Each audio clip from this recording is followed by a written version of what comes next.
अपनी अनेक संपत्ति बैलगाड़ियों में भर करके गोवर्धन आया। और संपत्ति किसको देने आया? बोले जो दीनहीन से महात्मा हैं, जो बड़े अकिंचन से वैष्णव भक्त हैं, उनको अपनी संपत्ति दे दूंगा। किसी ब्रजवासी से पूछा, भैया गोवर्धन का कोई बड़ा विपन्न सा, बड़ा साधारण सा कोई वैष्णव हो तो मुझे उसका पता दो, ताकि मैं अपनी संपत्ति उसको दे दूं। परिचय दे दिया। बोले कि वो सामने कुटिया दिखाई दे रही है? बोले हाँ। बोले वहां पर ठाकुर जी के अनन्य भक्त कुंभन दास जी रहते हैं, उनसे मिल लो। और उनकी परीक्षा लेने की जरूरत नहीं है, वो तो इतने विपन्न हैं, उनको संपत्ति दे ही दो आप अपनी, उनके पास तो कुछ भी नहीं है।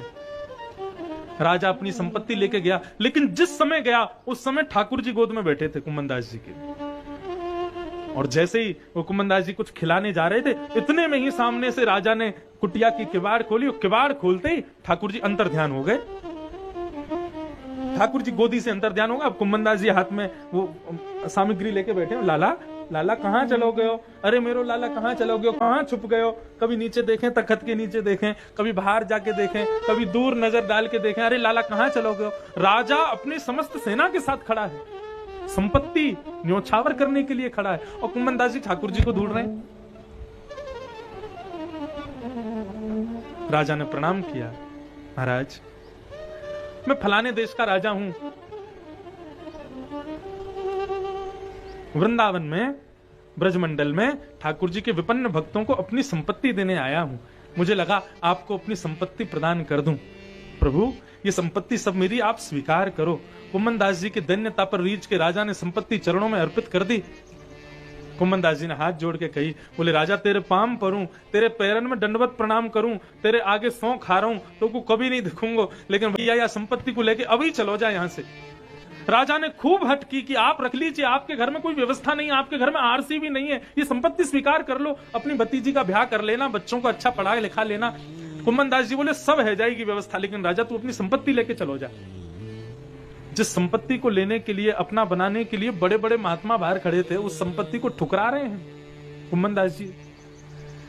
कुंभन दास जी ने राजा से मना कर दिया, हाथ जोड़ के प्रणाम करके कुटिया के भीतर आए। जैसे ही आकर के बैठे, रोने लगे, ठाकुर जी कहां चले गए? इतने में ही गोपाल जी फिर प्रकट हो गए, और प्रकट होकर कुंभन दास जी के साथ लीला करने लगे। कुंभन दास जी बोले लाला तू कहां चलो गए हो? मैं तो तुमको खोज रहे हो।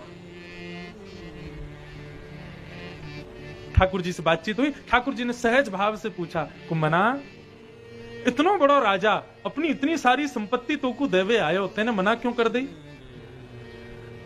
मैं जानू कुंभना तू बड़ो विपन्न है, तेरे घर में एक समय रोटी बने तो दूसरे समय भोजन करवे की सामग्री ना रहे। कई बार घर के बालक भूखे रात में सो जाएं, इतना विपन्न मेरो कुंभना, मैंने ही बार राजा को चेता के तेरे पास भेजो ताकि तू वाकी संपत्ति ले ले और अपने घर को, अपने परिवार को नेक्स्ट सुखद जीवन प्रदान करे। तेने काई को मना कर दियो? कुंभन दास जी इतना सुंदर उत्तर देते हैं, बोले ठाकुर जी यदि मैंने राजा की संपत्ति स्वीकार कर ली होती तो आप मुझसे ये पूछवे मेरी गोद में दोबारा नहीं आते कि मैंने संपत्ति क्यों ना ली। आप मेरी गोद में बैठे हो, दोबारा मुझसे ये पूछ रहे हो कि तेने संपत्ति क्यों ना ली। ये यामारे ही तो आप आए क्योंकि मैंने संपत्ति ना ली। यदि मैंने ले ली होती तो आप मंदिर में बैठे रहते, थार से चलो कुंभना को मंगल है गयो, अब या को व्यस्त रहने दो, संपत्ति ठिकाने लगावेगो, आप तो यही सोच के चले जाते। लेकिन मैंने संपत्ति ना ली, इसलिए आप दोबारा लौट के आए मेरे पास, इसीलिए संपत्ति ना ली। और कुंभन दास जी का ये भाव कहता है, संपदो नैव संपद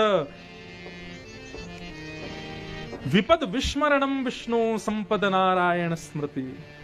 आप लोग कहते हैं, दुनिया के लोग कहते हैं, महाराज जी हमारी माता जी को ये बीमारी हो गई, हमारे उस घर में ऐसा हो गया, हमारे यहाँ ये विपत्ति आ गई, ये विपत्ति आ गई। ये विपत्तियां नहीं है। आपने आकर के रुदन करके कहा, हम ठाकुर जी से दूर हो गए, हमारे ठाकुर जी के दर्शन हमसे छूट रहे हैं, हमारी माला हमसे छूट रही है, यही सबसे बड़ी विपत्ति है। हम बहुत धनवान हो गए, इसी स्कीम में हमारा घर बना, इतने बड़े हमारे प्लॉट हैं, इतनी बड़ी हमारी फैक्ट्री है। ये सब संपत्तियां नहीं है। ठाकुर जी की याद हमको रोज आती है, ये सबसे बड़ी संपत्ति है।